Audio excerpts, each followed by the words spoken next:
24वीं पुतली करुणावती ने जो कथा कही वह इस प्रकार है। राजा विक्रमादित्य का सारा समय ही अपनी प्रजा के दुखों का निवारण करने में बीतता था। प्रजा की किसी भी समस्या को वे अनदेखा नहीं करते थे। सारी समस्याओं की जानकारी उन्हें रहे, इसलिए वे भेष बदलकर रात में पूरे राज्य में, आज किसी हिस्से में कल किसी और में घूमा करते थे। उनकी इस आदत का पता चोर डाकुओं को भी था, इसलिए अपराध की घटनाएं छिटपुट ही हुआ करती थी। विक्रम चाहते थे कि अपराध बिल्कुल मिट जाए ताकि लोग निर्भय होकर एक स्थान से दूसरे स्थान की यात्रा करें तथा चैन की नींद सो सके। ऐसे ही विक्रम एक रात भेष बदलकर राज्य के एक हिस्से में घूम रहे थे कि उन्हें एक बड़े भवन से लटकता एक कमंद नजर आया। इस कमंद के सहारे जरूर कोई चोर ही ऊपर की मंजिल तक गया होगा, ये सोचकर वे कमंद के सहारे ऊपर पहुंचे। उन्होंने अपनी तलवार हाथों में ले ली ताकि सामना होने पर चोर को मौत के घाट उतार सके।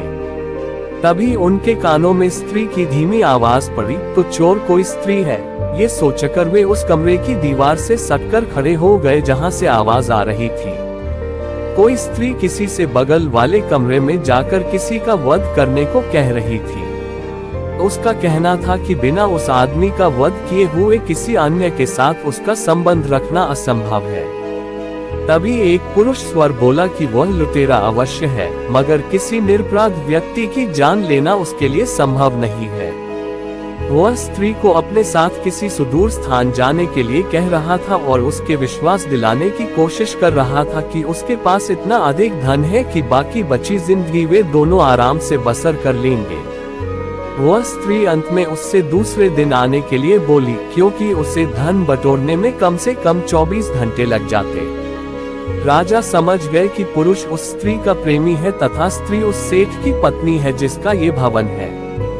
सेठ बगल वाले कमरे में सो रहा है और सेठानी उसके वध के लिए अपने प्रेमी को उकसा रही थी। राजा कमंद पकड़कर नीचे आ गए और उस प्रेमी का इंतजार करने लगे। थोड़ी देर बाद सेठानी का प्रेमी कमंद से नीचे आया तो राजा ने अपनी तलवार उसकी गर्दन पर रख दी तथा उसे बता दिया कि उसके सामने विक्रम खड़े हैं। वह आदमी डर से थर थर कांपने लगा और प्राण दंड के भय से उसकी घिघी बढ़ गई। जब राजा ने उसे सच बताने पर मृत्यु दंड न देने का वायदा किया तो उसने अपनी कहानी इस प्रकार बताई, मैं बचपन से ही उससे प्रेम करता था तथा उसके साथ विवाह के सपने संजोए हुए था। मेरे पास भी बहुत सारा धन था क्योंकि मेरे पिता एक बहुत ही बड़े व्यापारी थे, लेकिन मेरे सुखी भविष्य के सारे सपने धरे के धरे रह गए। एक दिन मेरे पिताजी का धन से भरा जहाज समुद्री डाकुओं ने लूट लिया। लूट की खबर पाते ही मेरे पिताजी के दिल को ऐसा धक्का लगा कि उनके प्राण निकल गए। हम लोग कंगाल हो गए। मैं अपनी तबाही का कारण उन समुद्री डाकुओं को मानकर उनसे बदला लेने निकल पड़ा। कई वर्षों तक ठोकर खाने के बाद मुझे उनका पता चल ही गया। मैंने बहुत मुश्किल से उनका विश्वास जीता तथा उनके दल में शामिल हो गया। अवसर पाते ही मैं किसी एक का वध कर देता।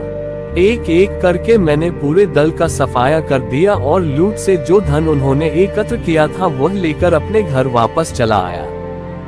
घर आकर मुझे पता चला कि एक धनी सेठ से मेरी प्रेमिका का विवाह हो गया और वह अपने पति के साथ चली गई। मेरे सारे सपने बिखर गए।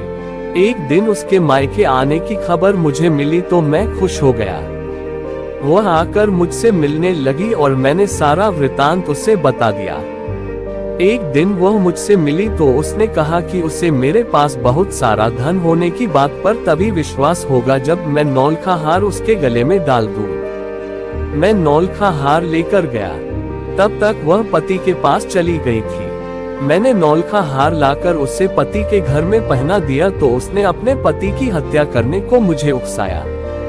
मैंने उसका कहने नहीं माना क्योंकि किसी निरपराध की हत्या अपने हाथों से करना मैं भयानक पाप समझता हूँ। राजा विक्रमादित्य ने सच बोलने के लिए उसकी तारीफ की और समुद्री डाकुओं का सफाया करने के लिए उसका कंधा थपथपाया। उन्होंने उसे त्रिया चरित्र नहीं समझ पाने के लिए डांटा। उन्होंने कहा कि सच्ची प्रेमिकाएं प्रेमी से प्रेम करती हैं, उसके धन से नहीं। उसकी प्रेमिका ने उसकी प्रतीक्षा नहीं की और संपन्न व्यक्ति से शादी कर ली। दोबारा उससे भेंट होने पर पति से द्रोह करने से नहीं हिचकिचाई। नौलखा हार प्राप्त कर लेने के बाद भी उसका विश्वास करके उसके साथ चलने को तैयार नहीं हुई। उल्टे उसके मना करने पर भी उससे निरपराध पति की हत्या करवाने को तैयार बैठी है।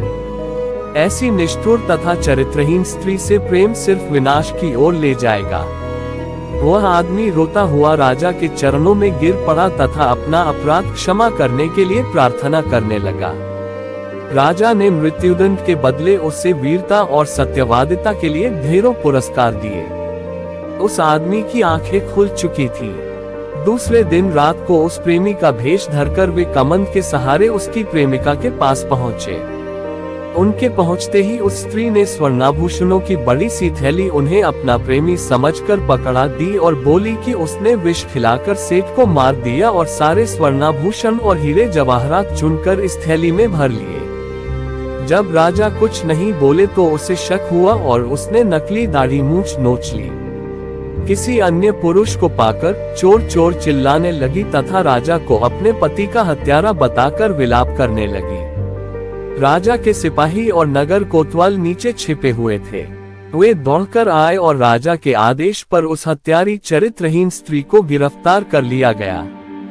उस स्त्री को समझते देर नहीं लगी कि भेष बदलकर आया हुआ पुरुष खुद विक्रम थे। उसने झट से विष की शीशी निकाली और विषपान कर लिया। और इस तरह 24वीं पुतली करुणावती की कहानी समाप्त हुई। और इसके आगे 25वीं पुतली त्रिनेत्री की कहानी सुनने के लिए हमारे चैनल को लाइक, शेयर और सब्सक्राइब करें और जुड़े रहें। धन्यवाद।